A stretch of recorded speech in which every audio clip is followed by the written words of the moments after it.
on écoule toujours.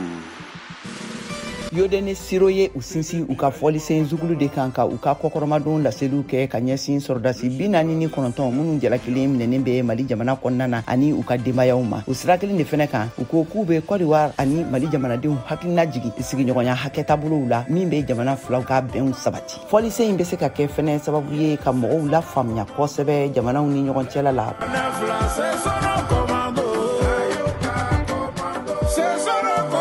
pour rappeler à la population les valeurs que nous partageons avec le Mali.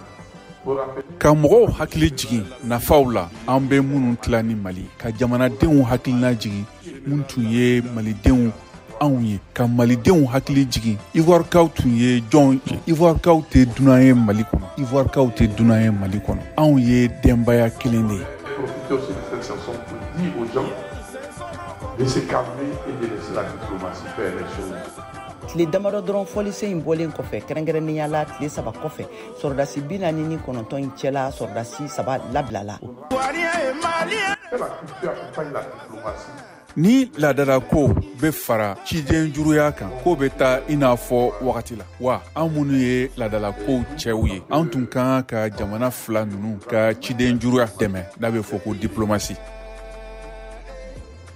Cette situation était tellement compliquée qu'il fallait dɔnkili dɔn min tun ka gɛlɛn kosɛbɛ I tun kan ka dancɛ ɲuman suganti a tun kan ka baronkun kɛrɛnkɛrɛnkɛrɛn dɔ sigi o sugandi walasa a kana taa fan bɛɛ fɛ walasa ka malidenw dɔgɔya waati kelen na walasa ivoirekaw kana dɔgɔya waati kelen na o kɔfɛ min ye an ka kabakoya ye o ye dɔw ye ivoire dɔw ka kɔrɔfɔw ye. Ivoiriens et Maliens ne sont pas que des voisins mais issus de deux pays frères.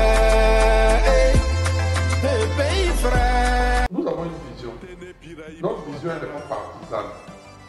An bɛ nin yelen fɛn ye nin yelenin tɛ partisan ye an ka yelen fɛn ye faso kanuko ye kosɛbɛ o ye ka ivoirekaw tɔw hakilina jigi ko ivoirekaw tɔw tɛ danfara bɔ u ni ɲɔgɔn cɛ o ye ka ivoirekaw hakilina jigi ko u kan ka denbaya dɔ sigi sen kan wa ko an bɛ jamana dɔ sigi ɲɔgɔn fɛ. Sans que nous formons une nation. Yodeni sirone bala ka uka artisia baraw samugani duruna lanyamaliw kɛ ɲina dalen bɛ ala k'a fɔ ko ɲɛbɔli sira ɲuman bɛna sɔrɔ Mali ani Côte d'Ivoire ni ɲɔgɔn cɛla gɛlɛya ninnu na.